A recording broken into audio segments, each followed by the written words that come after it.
Sebelum teman-teman melanjutkan cerita komik ini, ada baiknya mengintip bagian cerita yang sebelumnya agar mengetahui cerita yang sebelumnya itu. Linknya ada di dalam deskripsi. Selamat datang di channel DC Indonesia yang merupakan channel satu-satunya di Indonesia membahas komik-komik DC. Kali ini kita akan membahas komik Titans volume keempat yang berada di era Dawn of DC yang nantinya akan mengarah kepada peristiwa Beast World. Nah, teman-teman bisa mendapatkan komik cerita ini di situs online membaca komik dengan gratis, dan jika ingin membeli fisik komiknya di toko-toko yang menyediakannya ataupun di situs online. Baiklah, inilah ulasan cerita komik Titans volume keempat edisi yang ketiga. Semoga kalian suka. Yeah.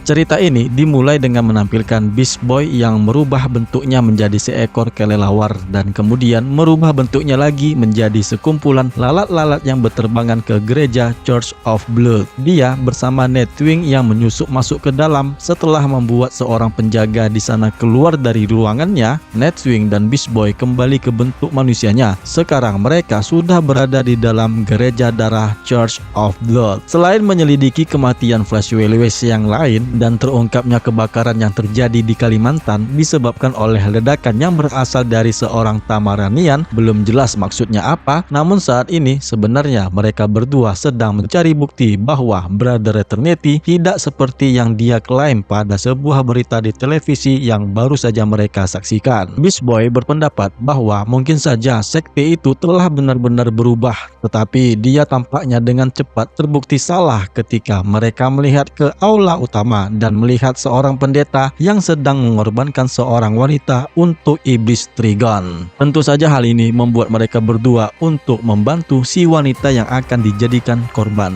dan mereka pun melompat turun untuk menyelamatkannya. Sementara Beast Boy yang menghadang si pendeta, Nightwing berupaya membebaskan si wanita. Si pendeta memberitahukan kepada pengikutnya untuk terjun ke Pool of Blood, ya, kolam darah yang diyakini mereka sebagai tempat untuk mendapatkan kekuatan super.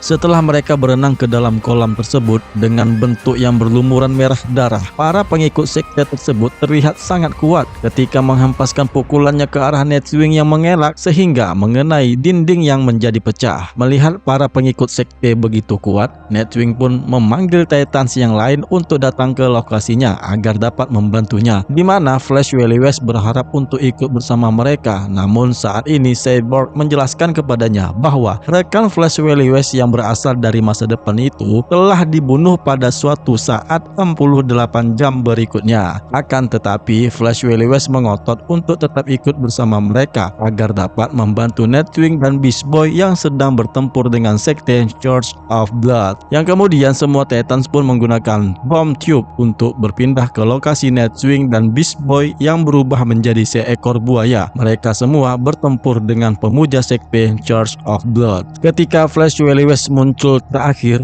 Nightwing sebenarnya tidak mau Wily berada bersama mereka. Namun Flash Willis menyatakan kepadanya dia ingin membantu apa yang bisa dia lakukan. Nah, si Nightwing ini kemudian meminta Flash untuk menyelamatkan dua orang warga yang diculik. Ternyata sudah dihandle nih oleh Donatray dan Starfire. Yang ternyata juga nih Guards alias Tempest muncul ke ruangan aula dan melihat para Titans, menyatakan kepada mereka untuk menyelamatkan para sandera. Kemudian mereka pun bersama-sama menyerang puluhan para pemuja sekte Church of Blood. Dalam pertempuran mereka akhirnya dapat mengalahkan para pemuja yang tergeletak pingsan. Tiba-tiba Guards menemukan Brother Trinity yang sedang terikat dan mulutnya yang disumpal pada sebuah sudut ruangan yang lain yang ada di gereja itu. Brother Trinity pun kemudian menyatakan kepada Guards bahwa para pemuja yang baru saja mereka kalahkan ini merupakan kelompok garis keras yang tidak senang dengan perubahan arah barunya, dan mereka pun berusaha untuk menggulingkannya. Brother Eternity pun kemudian menyatakan dia akan menyerahkannya kepada pihak yang berwenang dan meminta Raven untuk memastikan kolam darah yang ada di tempat itu tidak akan digunakan lagi. Bersikeras bahwa rencananya untuk mereformasi gereja adalah niat yang tulus dan tidak ada maksud apa-apa. Setelah mengetahui hal ini, maka para Titans pun pun meminta guard untuk ikut bersama mereka agar meninggalkan gereja karena masalah sudah mereka atasi. Namun sayangnya guards alias Tempest malah menyatakan kepada mereka dia akan tinggal di Church of Blood. Meskipun itu adalah keputusannya, teman-teman Titans menghormati pilihannya tersebut, namun mereka pun tidak akan tinggal diam. Beast Boy menyatakan kepada Brother Eternity bahwa mereka akan selalu mengawasinya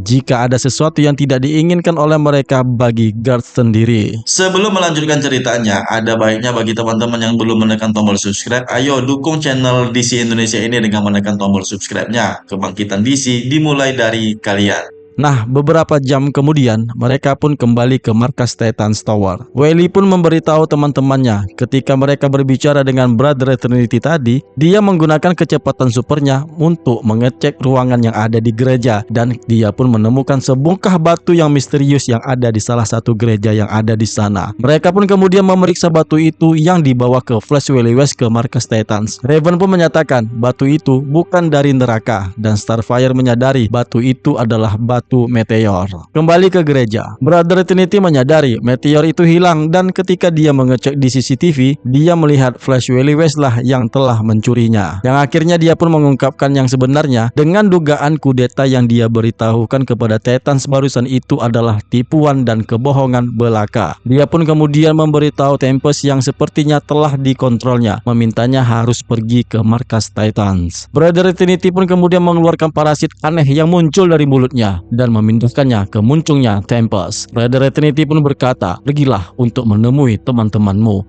dan cerita pun bersambung.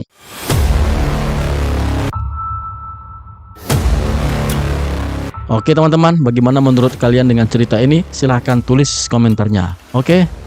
Nah sekarang bagaimana nih cerita ini akan diungkapkan pada edisi yang selanjutnya? Terima kasih kepada teman-teman yang masih setia menonton video ini. Kepada yang sudah subscribe, kalian sangat luar biasa. Kenalkan, nama aku Jimmy Brainstorming, satu-satunya admin yang masih semangat membahas cerita video komik DC. Jaga kesehatan teman-teman semua ya. Semoga kita tetap sehat selalu. Tetaplah berpikiran positif. Semoga dipermudah dengan semua urusan. Sampai jumpa di video selanjutnya, dan salam DC Indonesia, karena kita pecinta DC dari Indonesia. See you next time and bye.